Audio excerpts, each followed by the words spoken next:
Are you Muslim already, or? Actually, I've been studying for over 20 years. Wow. Yeah. Excellent. But I'm not a Muslim. Well, today's your day. Actually, I came to ask with 3 questions. All right, if I answer your 3 questions, you're becoming Muslim. How's that? It's very close. All right. Well, based on the people of the book, on Adam and Eve, Okay. humanity is about 6,000 years old. We don't believe that Islamically yet.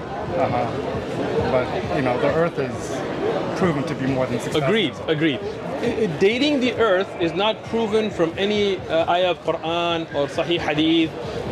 The Bible, for example, has been changed and revised and edited and books added and taken out that we cannot take it as a reliable historic document, right? So we as Muslims do not give the earth an age, right? We know it's been a lot more than 6,000 years, right? Because even if you go back to the time of Fir'aun and Musa alayhi salam, we're going to be around 5,000 BC. Musa alayhi salam was there because Yusuf alayhi salam's time people had moved to Misr, so that means Yusuf alayhi salam is before that. Then before Yusuf is going to be his father Yaqub, then Ishaq, then Ibrahim. So now Ibrahim alayhi salam is way before to the Egyptian pharaohs and pyramids. So now we're definitely going to go past, way past 5,000-10,000 years, right? Then you got to go before Ibrahim alayhi salam, right? You go all the way back to Idris alayhi salam and Nuh alayhi salam, and then you go to Adam alayhi salam. Who knows? That could be millions of years or hundreds of thousands of years. We don't know, and there's no benefit in knowing. If there was benefit, Allah would have told us, right? But the young earth theory, which is a Christian concept, is wrong. We got one out of the way. Okay. Two more. Everyone knows that the year is 365 and a quarter days. Well, in the solar calendar. The solar year. Why do the Muslims use the lunar, which is 10 days less? Excellent. We use the lunar calendar because Islam is a very practical religion for all times and all places, right?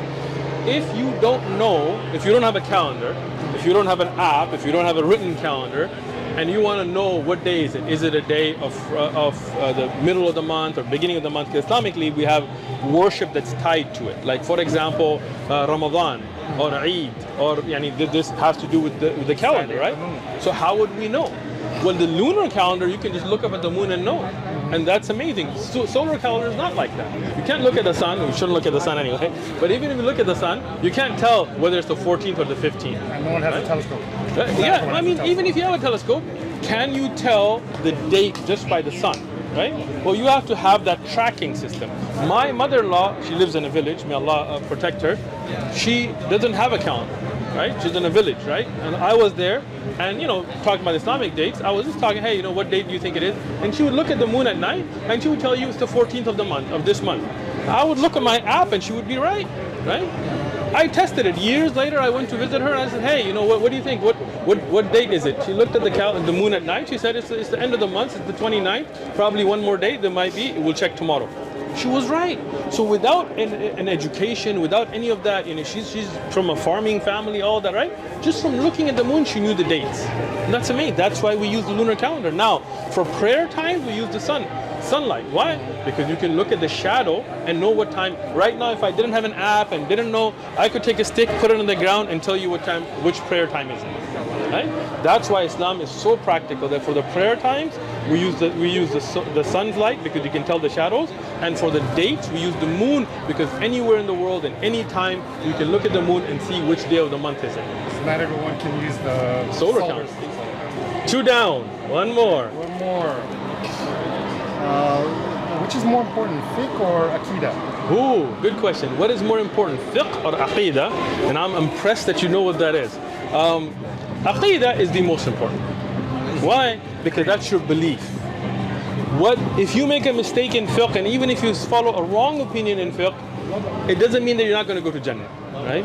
But if your aqidah is corrupted, and depending on how corrupted is it, then it could bar you from Jannah, right? So aqidah is the most important thing in Islam. After aqidah, then fiqh and hadith and qira'at and all of those ulum are wonderful. Not that fiqh is not important. Every Muslim, it's obligatory on every Muslim to know enough fiqh to be able to carry out their daily worships, right? What's stopping you from being a Muslim today? Well, I answered your 3 questions. Yes. You've studied Islam for 20 years. You know what aqidah means. Like, that's amazing, right? Many Muslims don't know what aqidah means, right? You know what fiqh means, right? You believe in one God? Yes. You believe that God sent us prophets? Rasuls. Rasul. Ooh, you are Muslim. I can't leave you, let you go without a Five of shahada. them, right? No, they're the five greatest of them, but Rasul are many. Anybody who got a Risala would be a Rasul. And Anbiya, all of them being Anbiya. But we'll get into all of that later. You gotta do your Shahada first. You know too much. How would you stand in front of Allah knowing all this and not being a Muslim? Like I said, I had these questions that were just lingering in my mind. All three are answered. Any other question you come up with, I promise you I will sit with you. Yeah. You're in San Diego. I won't recite the Sahaba unless I'm in a You know masjid. What? I won't recite the Sahaba unless I'm in the... Recite the Sahaba or Shahada? Take the Shahada. Okay.